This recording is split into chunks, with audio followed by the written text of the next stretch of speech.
Hey everyone, Lucamus Prime here. So, it is time for another franchise ranking video today. Today I'm going to be ranking the movies of one of my all-time favourite franchises, being the Harry Potter franchise. So this will include all 8 of the Harry Potter live-action movies, and it will not include the 2 Fantastic Beasts movies released so far, because that's like a different film series, despite being a spin-off to Harry Potter.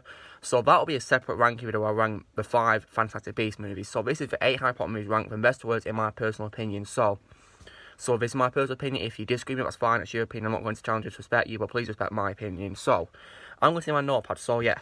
Accio notepad. Here we are. Excellent. My notepad's here. Alright, so starting with my all-time favourite Harry Potter film, which I absolutely love the most, is The Philosopher's Stone from 2001, the very first one. Also known as the Sorcerer's Stone if you're an American viewer. I'm talking about the Sorcerer's Stone, but I'm British, so I call it the Philosopher's Stone. And I give this movie a 100% instant 10 out of 10. Like, I really love this movie so much. I really do. It's a great movie. I love, the acting by the entire cast. It's amazing. The special effects are really top notch as well. And the CGI is also very impressive too. We get introduced to so many beloved, amazing characters in this movie.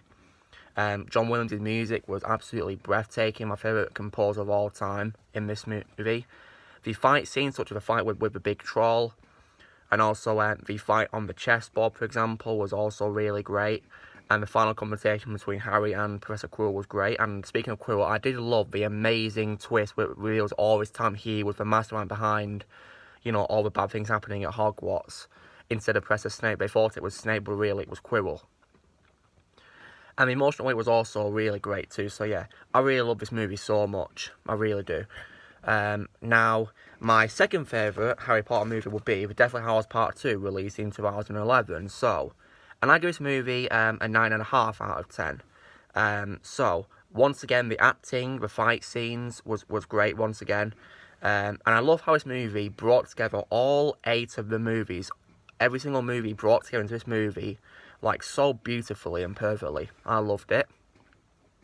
I love how they gave Lord Voldemort the most screen time ever, and he had such really incredible scenes in this movie.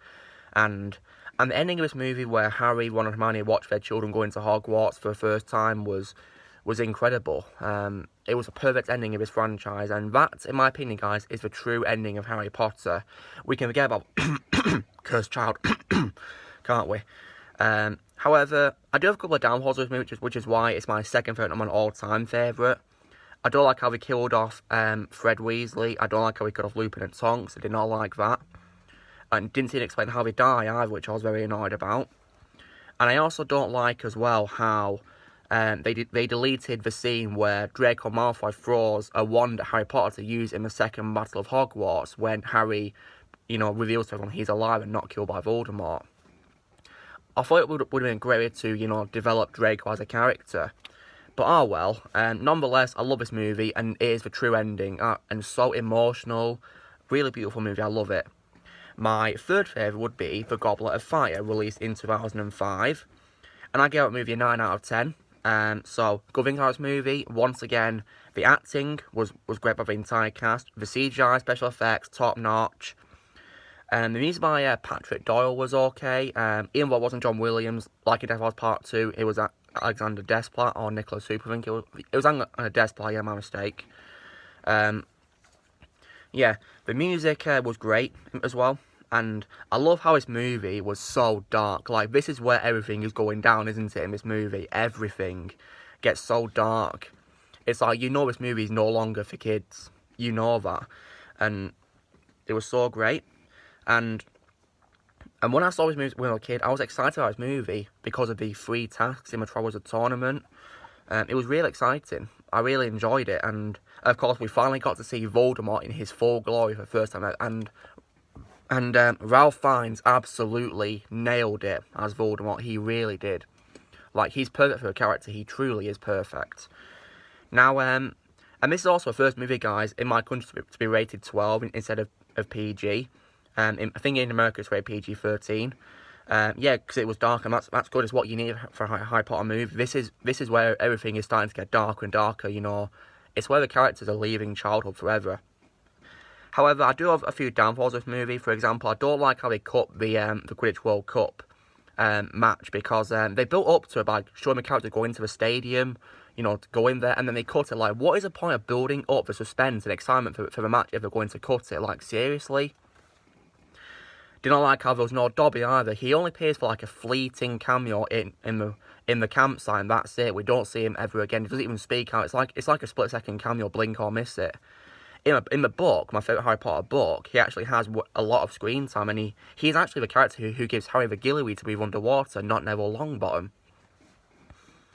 Don't like how there was also no Sphinx in the maze either in the third task, and they also made a mistake, guys, because in the first task, Harry's supposed to be fighting a dragon, but actually it's a wyvern, because a dragon's got 4 legs and a wyvern's got 2 legs, and the creature he's fighting is a wyvern because it had 2 legs, so it's a wyvern.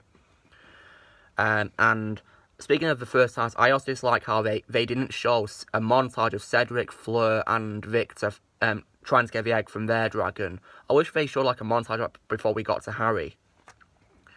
But nonetheless, I enjoy this movie. It's my third favourite. Now, my fourth favourite would be The Prisoner of Azkaban, released a year prior in 2004. And I give it movie an 8.5 out of 10.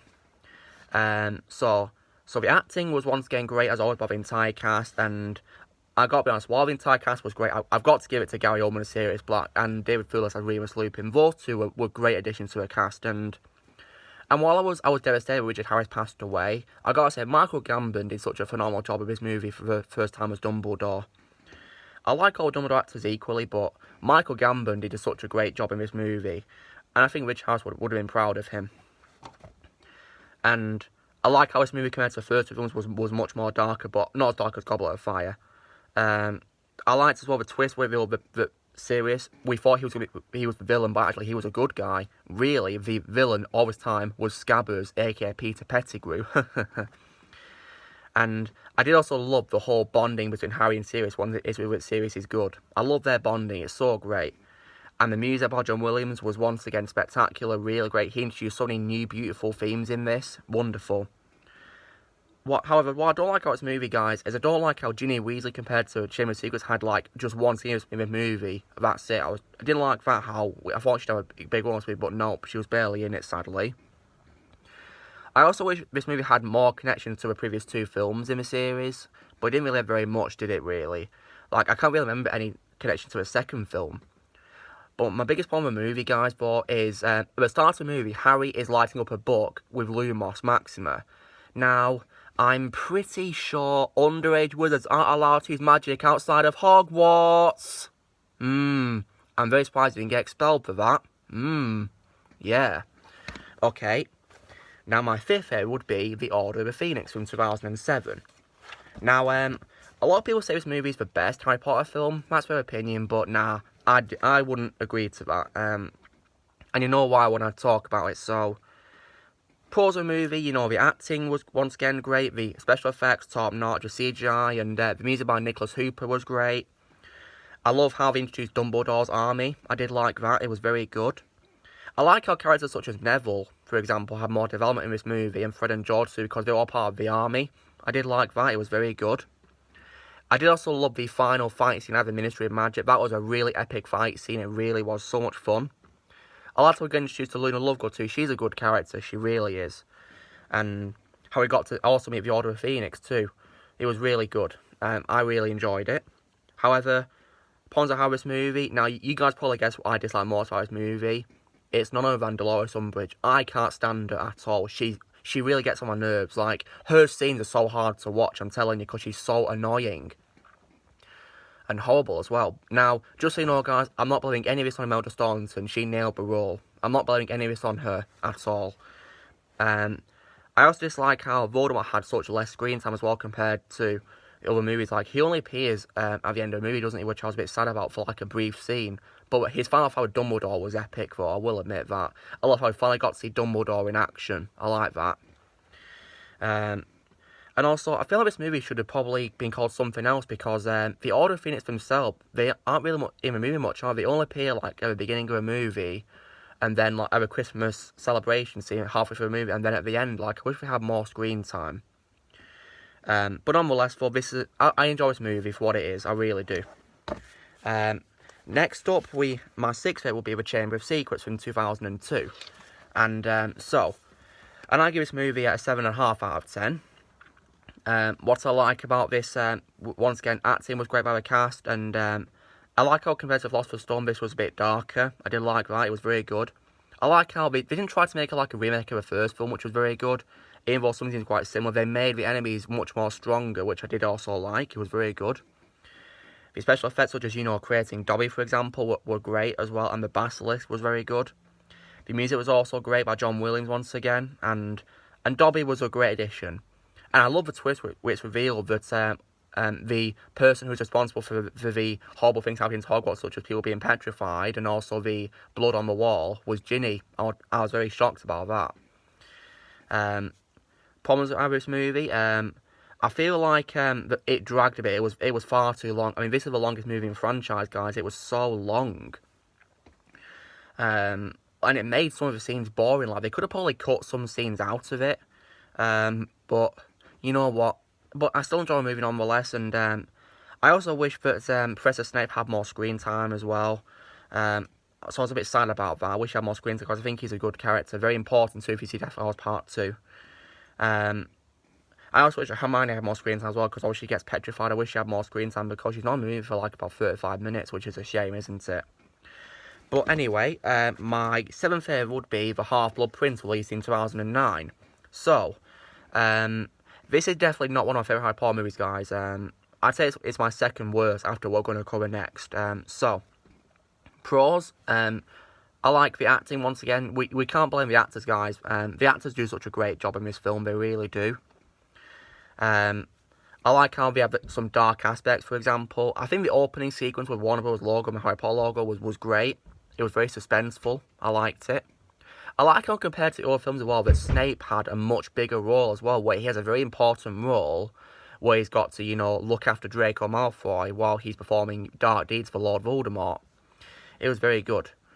And the fight scenes, such as the fight scene with Dumbledore and Harry against those creatures inside the vault where the Horcruxes they've got to get.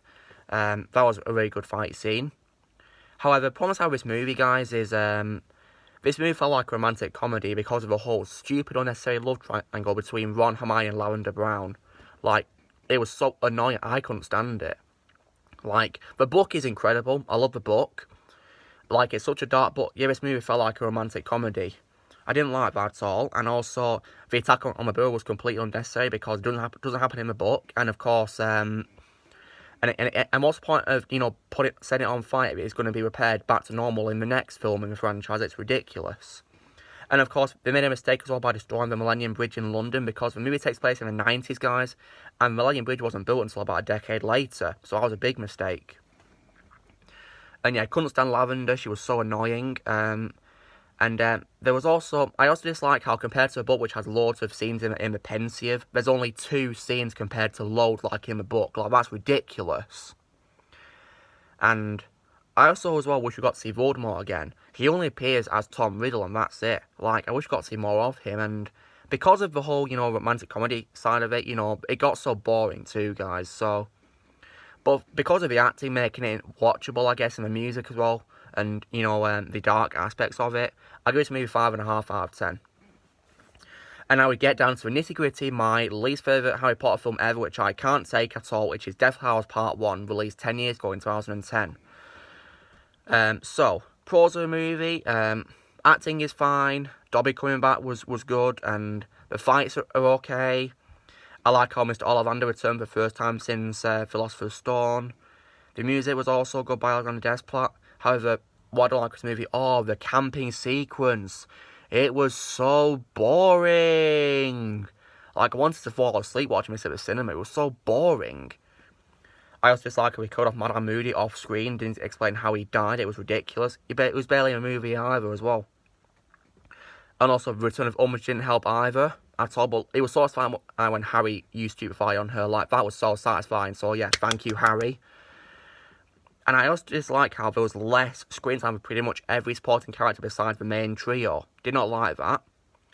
And killing off Dobby was a big mistake. I mean, I cried when Dobby died at cinema, guys. And of course, I don't like how there was no Hogwarts either. This was such a unique movie because of no Hogwarts. But yeah, it was so boring. But because the acting made it watchable, and And for what it's worth, it's also much better to watch compared to reading The Cursed Child, which I think is the worst Harry Potter book ever and one of the worst books I've ever read. So I give it Death Horse Part 1 5 out of 10. So guys, this is me ranking the Harry Potter movies from best to worst in my personal opinion. So you know the drill, guys. Be sure to give this video a like. Also, be sure to let me know in the comments how you guys would rank Harry Potter movies. I'd love to see how you'd rank them. Also, be sure to subscribe to my channel for videos coming in the future. And I will see you all later.